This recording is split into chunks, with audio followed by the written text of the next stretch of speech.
आदाब, नमस्कार, मैं हूँ साक्षी। न्यूज एंड न्यूज में आप सभी का स्वागत है। मुंबई के जोगेश्वरी ईस्ट झूला मैदान में न्यू साहस फाउंडेशन की जानिब से एजुकेशन के हवाले से एक शानदार प्रोग्राम का आयोजन किया गया। एजुकेशन की राह में बढ़ते कदम, पढ़ेगा इंडिया तभी तो बढ़ेगा इंडिया। देखें न्यूज एंड न्यूज की ये खास रिपोर्ट।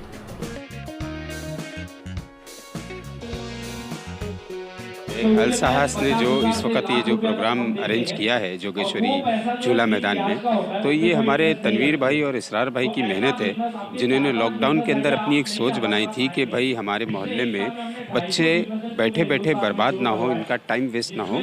इसको लेकर के इन्होंने सोच बनाई कि भाई हम कैसे भी करके बच्चों के अंदर कुछ ऐसी जागरूकता लेकर के आएँ जिसकी वजह से ये लोग मतलब स्टक ना हो जाए एक जगह। तो इन्होंने जो प्लान किया वो ये था कि बच्चों तक के मतलब कुछ किताबें प्रोवाइड्स कराई जाए, जिसकी वजह से ये पढ़ते रहें, घर पे इनका टाइम अच्छा निकले। और ये इनकी पूरी टीम की तरफ से एक बहुत अच्छी सोच थी, और जिसकी सोच ने ये सक्सेस होते हुए यहाँ तक इनको पहुँचा दिया। उसी पे आज मुझे यहाँ पर इन लोगों ने इन्वाइट किया है। इनका असल में बेसिक मकसद है कि ये लोग हर एरिया के अंदर जगह लेते हैं भाड़े पर और ख़ुद उसका भाड़ा देते हैं, और वहाँ पर लाइब्रेरी खोलते हैं, बच्चों को फ्री ऑफ कॉस्ट बुला करके पढ़ने का मौका देते हैं, और हर किस्म की हर सब्जेक्ट की किताबें इनके लाइब्रेरी में रहती है। ये लोग यही चाहते हैं कि बच्चे जो हैं वो किसी भी तरीके से अनएजुकेटेड ना रहें, वो एजुकेशन में आ जाएं, उनके अंदर बदलाव आ जाए। यही असल में इस फाउंडेशन का मकसद है।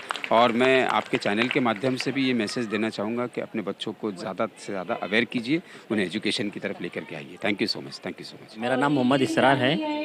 मैं एक अपना न्यू साहस फाउंडेशन का मेंबर हूँ, और हम 4 साल से काम कर रहे हैं। हमारी ये कोशिश है कि हमारे मोहल्ले का, हमारे एरिए का हर बच्चा पढ़ा लिखा और जो पढ़ लिख के आगे बढ़े। और मेन आगे बढ़ने का रीज़न एजुकेशन। तो हम वो चीज़ आगे बढ़ के लेके चल रहे हैं कि जिससे हर बच्चा अपने घर की स्थिति सुधार सके, और हमारा मेन काम है एजुकेशन पे काम करना, तो हम उस पर ही कर रहे हैं। और आज आप देख लो कि हमारे साथ कितने लोग जुड़े हुए हैं, जो स्टेज पे हैं, हमारे गेस्ट आए हुए हैं, हमारे जो सुनने वाले हैं वो सब आए हुए हैं, हमारा काम देख के आए हुए हैं, और हम इस पे काम करते रहेंगे इंशाअल्लाह। मेरा नाम मेहताब आलम सिद्दीकी है और मैं इस न्यू साहस फाउंडेशन का मेंबर हूँ। हम लोगों ने ये जब लॉकडाउन हुआ था, आपको पता है कि लॉकडाउन में बच्चे बहुत ज़्यादा बेकार घूम रहे थे, फालतू नशे और दूसरी नशों में बीत गए थे। तो हम लोगों ने सोचा कि यार हमें ऐसा क्या करना चाहिए कि बच्चों को जो है ना मैग्नेट किया जाए, बच्चों को खींचा जाए। तो हमारे नज़र में सबसे अच्छा लगा कि हमको एक लाइब्रेरी स्टार्ट करनी चाहिए, जो उसके थ्रू वो बच्चे जो है ना तालीम को हासिल कर सके, और उनकी जो पढ़ाई ख़राब हो गई है पीछे, वो पढ़ाई उनकी मुकम्मल हो, और आगे उनको पढ़ने के लिए जब स्कूल में जाएँ तो उनको है ना फिर वो ज़्यादा तकलीफ़ें ना आए। तो ये जब हमारे दिमाग में है, तो हमारे तनवीर भाई, हमारे इसरार भाई, इन लोगों ने बैठ के मशवरा किया, तो बोले मेहताब जी चलो ठीक है, अच्छी बात है, हम लोग करते हैं। और उसी के तहत हम लोगों ने एक लाइब्रेरी स्टार्ट की, जो न्यू साहस फाउंडेशन की पहली कोशिश थी कि लोग राशन बांटना, ये बांटना वो हमने भी किया। ऐसा नहीं कि हमने नहीं किया, हमने भी किया, लेकिन हमने ये सोचा कि ये करने से बेहतर है कि लोगों को सक्षम बनाओ, ताकि वो कल को खुद दूसरों को बांट सके। और इसके लिए सबसे अच्छा स्केल है एजुकेशन, क्योंकि अगर इंसान पढ़ा लिखा होगा तो वो उसकी सोच जो है ना ऊंचे लेवल पे जाएगी, और वो 2 पैसा कमाएगा और 4 लोगों की हेल्प कर सकेगा। हमने सोचा कि हमको नाम नहीं चाहिए था, हमको सिर्फ ये चाहिए था कि हमारे बस्ती से बच्चे आगे निकलें, बच्चे पढ़े, और लोगों को एक बच्चा अगर पढ़ के कामयाब होता है तो वो 4 बच्चों को पढ़ाएगा, वो 4 बच्चे 40 बच्चों को पढ़ाएंगे। यानी इस तरह से एक चैन बनती चली जाएगी, और हमारा मुआशरा, हमारा समाज जो है वो एक एजुकेटेड बन जाएगा। हमें किसी धर्म से, मुस्लिम हिंदू से कोई लेना देना नहीं था। थैंक यू जी। मेरा नाम अब्दुल समद मालत बड़े है। मैं साहस फाउंडेशन से जुड़ा हुआ हूँ, और हम जो काम कर रहे हैं वो एजुकेशन के ऊपर ही काम कर रहे हैं, और ये सिलसिला आगे भी चलता रहेगा, और जितना हो सके हम लोगों को एजुकेशन पहुंचाने की कोशिश करेंगे। बस यही मेरी दुआ है। बस मेरा नाम खान मोहम्मद तनवीर है, और मैं न्यू साहस फाउंडेशन में एज ए सेक्रेटरी काम कर रहा हूं। और हमारे बीच में यानी पोस्ट कोई मायने नहीं रखती। हमारे फाउंडेशन की जो सोच है, हमारी टीम की जो सोच है कि लोगों को हम किस तरीके से अपने ज़रिए फ़ायदा पहुंचा सके, वो चाहे एजुकेशन से हो, हेल्थ से हो, या उनके कुछ घरेलू मसले से हो।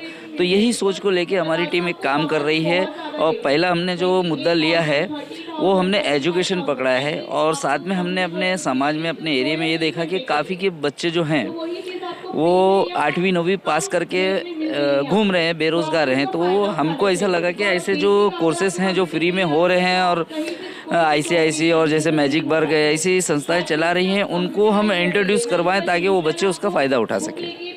अगर इंसान को अपनी ज़िंदगी में कुछ करना है, कुछ पाना है, तो तरीके तो बदलने होंगे, लेकिन मैं ये कहना चाहती हूँ कि उस तरीक़ों के साथ इरादे ना बदलें।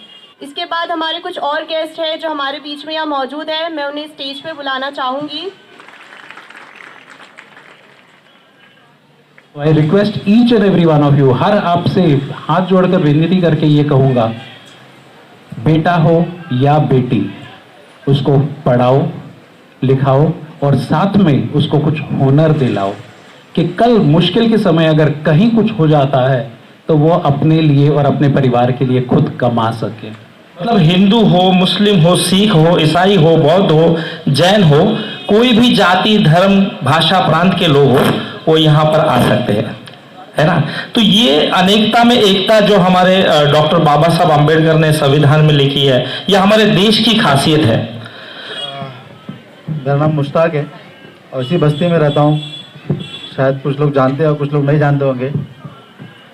और जो स्टेज पे बैठे हैं, शुक्रिया कि आप लोग बहुत अलग अलग जगह से इस बस्ती के रहनुमाई करने के लिए यहाँ पर तशरीफ़ लेकर आए। मैं साहस फाउंडेशन की तरफ से आप लोग का शुक्रिया अदा करता हूँ। आज हम लोग यहाँ इकट्ठा हुए राइट टू एजुकेशन के ऊपर डिस्कस करने के लिए। सबसे पहले मैं साहस फाउंडेशन का शुक्रिया अदा करता हूँ कि उन्होंने यहाँ पर मुझे बोलने का मौका दिया, और ख़ास मुझसे पहले जो हमारे अजीज़ दोस्त हैं जलील सर, उनकी बातों से तल्ख बू आ रही थी, सुनने में भी अच्छा नहीं लग रहा था, लेकिन हकीकत है। मैं भी पीछे बैठे बैठे ये सोच रहा था कि कब ये अपनी तल्ख बातें बंद करेंगे, क्योंकि हकीकत का सामना करना सबकी बस की बात नहीं। और उन्होंने जो कहा है लफ्ज़ व लफ्ज़ सही है, हम इससे अपना मुंह नहीं मोड़ सकते। मैं जलील सर की खिदमत में एक अशार पेश करता हूँ।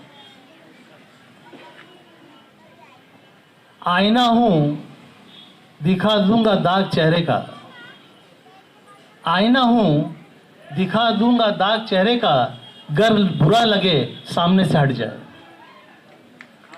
तो जलील सर ने जो बात कही है बिल्कुल हकीकत है, क्योंकि जब मैं, और अभी इससे पहले तनवीर सर ने कहा कि थाना कारपोरेशन के टीचर हैं, तो बिल्कुल मैं थाना कारपोरेशन में एक टीचर हूँ, लेकिन रहने के लिए बिल्कुल आपके बस्ती के बाजू में मोगरा पाड़ा है, वहाँ पर रहता हूँ। Good evening all of you. साहस फाउंडेशन की तरफ से जो आज ये प्रोग्राम रखा गया है, बड़ी खुशी की बात है और थोड़ा सा अफसोस भी है। अफसोस इसलिए है कि मेरे ख्याल से जोगेश्वरी के अंदर तकरीबन 1-1.5 लाख के आसपास की आबादी है, और इस पूरे ग्राउंड के अंदर हार्डली 200 से 250 के आसपास लोग जमा हुए। एजुकेशन का एवरेज निकाला जाता है तो इसी तरीके से निकाला जाता है कि यहाँ के लोग कितने जागरूक थे, यहाँ के पेरेंट्स का अपने बच्चों को लेकर के कितना रुझान है, वो अपने बच्चों के मुतालिक, अपनी आने वाली नस्लों के मुतालिक, या अपने उस फ्यूचर को लेकर के कैसी प्लानिंग कर रहे हैं।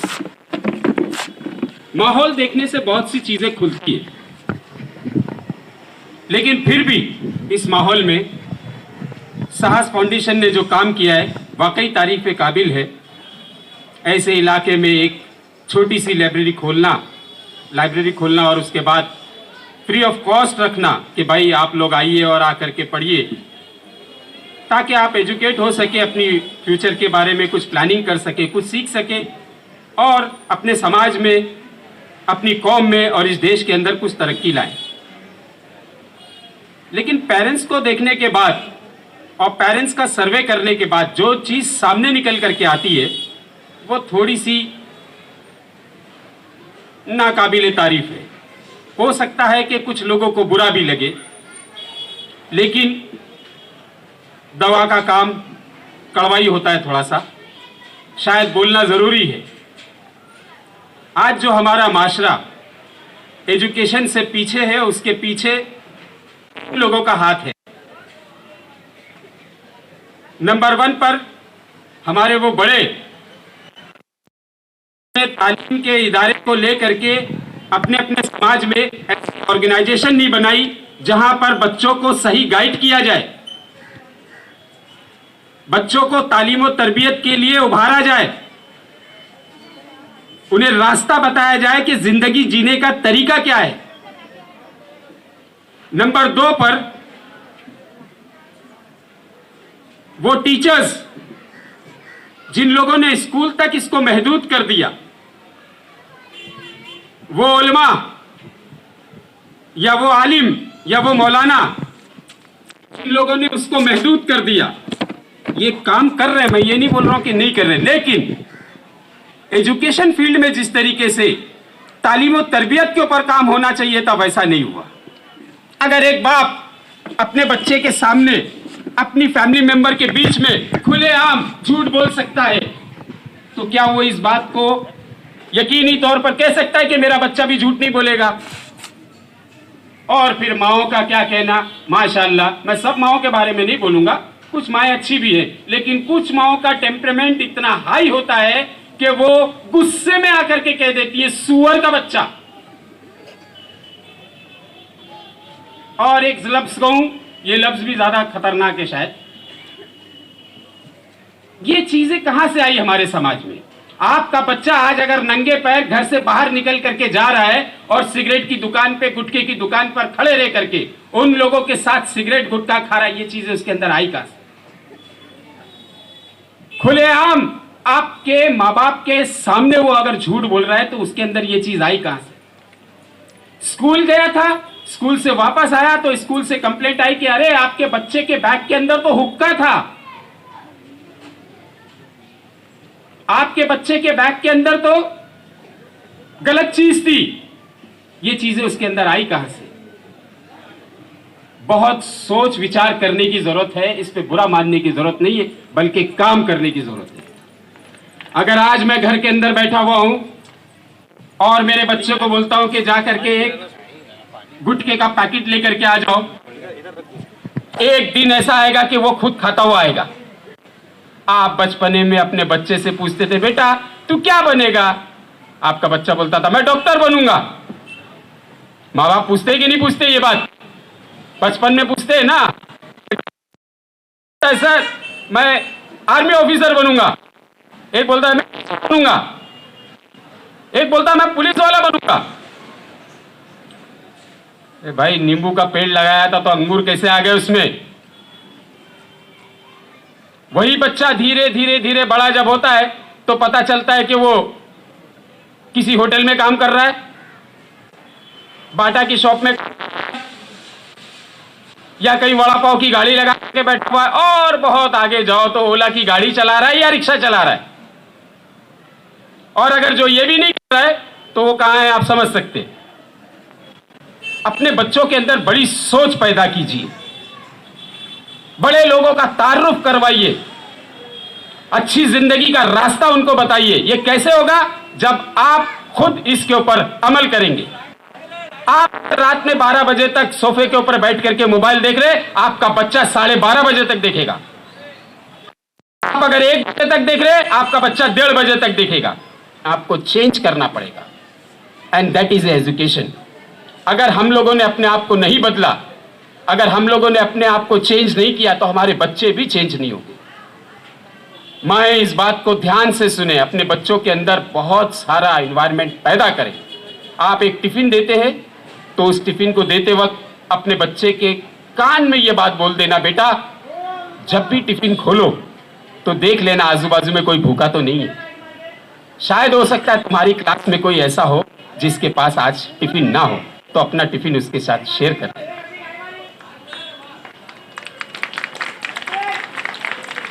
आपके बच्चे के अंदर वो नरमी आ जाए कि वो महसूस करे कि भूखे को खाना खिलाना किसी के पास नहीं है। मेरी माँ ने कहा कि उसको अपना खाना दे देना। वो एक सोच में उसके अंदर एक बेस्तराबी पैदा हो जाएगी। ऐसी ऐसी बातें, बेटा अगर तुमसे कोई उलझे तो कोशिश करना कि तुम उलझनों में ना फंसो, बच करके निकल जाना, क्योंकि शेख सादी ने बिल्कुल सही बात कही थी, बड़े मंजिल का जो मुसाफिर होता है वो छोटे मोटे झगड़ों में नहीं फंसता। तुम्हारा काम नहीं है हाथ उठाना, तुम्हारा काम नहीं, तुम्हारा काम नहीं है किसी के दरवाजे पर जाकर के थूकना, है लोगों को समझाना, उनकी गलतियों को माफ कर देना, लगाना, क्योंकि ये जो आज नहीं तो कल चल करके तुम्हारा सहारा बनेंगे। अपने बच्चों उन्हें जीने का तरीका सिखाइए। आपको तैयारी करनी है तो आपके बच्चों को अच्छी इंग्लिश आनी चाहिए। कॉर्पोरेट लेवल सॉलिड पार्क ऐसे नहीं बैठे हुए, वहां पर एक एक आदमी की सैलरी 3-3 लाख रुपया है। क्या है, कोई बड़ा पहाड़ तोड़ना है? नहीं, उसके अंदर एक अच्छा एनवायरनमेंट पैदा करना है। आप ध्यान रखिए आपका बच्चा किसके साथ जा रहा है। आप ध्यान रखिए, जैसे कि अभी तुम्हारी टीचर बता रही थी कि मतलब आपको इस चीज के ऊपर नजर रखना पड़ेगा कि आज उसने पूरा दिन क्या किया है। जिसकी जरूरत नहीं है, जबरदस्ती आपने अपने बच्चे को एप्पल चप्पल सब कुछ दिला दिया और बाकायदा आप खुशी से दिलाते हैं और ये बोलते हैं कि तू ये साल अगर पास हो गया तो अगले साल तेरा एप्पल पक्का। और अब तो एक नई बीमारी ने जन्म ले लिया है सर, अफसोस के साथ बोलना पड़ता है। नाम जानते हैं आप लोग बीमारी का क्या है? बच्चों के अंदर बड़ी तेजी के साथ फैल रही है। क्या है वो? बर्थडे। केक काटने का रिवाज चला है आजकल, केक काटने का। बच्चा आ जाता है, वो अम्मी मेरा देखो वो दोस्त ने बर्थडे मंगा, मेरे को भी 3 किलो का केक चाहिए, अब ला करके दो। अब पहले तो समझ में आता था कि भाई बच्चे का केक कट रहा है, अब बच्चे के अब्बा का भी केक कट रहा है, बच्चे की अम्मा का भी केक कट रहा है। वो ये सारी इन्वायरमेंट की आंखों से डीजे बजता हुआ आजकल तो ऐसा हो गया कि मतलब सुप्रीम कोर्ट का ऑर्डर है 55 to 45 डेसिबल होना चाहिए, सुप्रीम कोर्ट का ऑर्डर है, सुप्रीम कोर्ट का। उसके बावजूद विधान दल से बज रहा है। आजू बाजू में कोई बीमार है, कोई पढ़ रहा है, भाड़ में गए, हमें इससे क्या करना है, छोड़ो। तो हम लोग आज की तारीख में सबसे बड़े दुश्मन है इस समाज के, मैं खास करके। अरे हमारे लिए बोल रहा है, हमारे एक के बारे में बोल रहा है, हमारी खुशियां छीन रहा है, डीजे बंद कराने के चक्कर में। करवाया मैंने, नाच गाना बंद कराने के चक्कर में। क्या है, एक बच्चे ने तो मेरे बारे में ऐसा बोल दिया, मैं आप लोग को बताता हूं। मेरी क्लास के बाहर 2 छोटे छोटे बच्चे आए और जब मेरी क्लास के बाहर फोटो लगा हुआ था तो देख करके बोलने लगे। एक उसमें से बोलने लगा, अभी ये सर बहुत बिल्ला है ना, सी ये सर बिल्ला है, यानी मतलब क्या समझ में नहीं आ रहा है। मतलब बहुत है काम करने की। इस मंच के माध्यम से मैंने आप लोगों को जो बातें सुनने की कोशिश की, उम्मीद है कि आपको समझ में आई होगी और कोशिश करें कि आपका बच्चा एक सिराते मुस्तकीम के रास्ते पर चले, जहां अल्लाह और उसका पैगंबर चाहता है कि आप और आपके घर वाले तरक्की करें, ताकि वो लोग कसरत के साथ और आपके साथ और इस्लाम के साथ जन्नत में दाखिल हो। इसी एजुकेशन के मानिंद से मैंने आप लोगों के सामने कुछ बात रखी और इस ऑर्गेनाइजेशन ने जो मुझे बोलने का मौका दिया, इसके लिए बहुत बहुत शुक्रिया। तनवीर साहब का, इसरार साहब का, रियाज साहब का, जिन लोगों ने ऐसा माहौल बनाया। और अच्छी बात है, आपको हमारी ज़रूरत पड़ेगी या हमारी यूनिक लर्निंग क्लासेस की तरफ से ज़रूरत पड़ेगी, हम लोग तहे दिल के साथ आप लोगों के सामने आ जाएंगे। Thank you so much. अस्सलाम वालेकुम रहमतुल्लाह।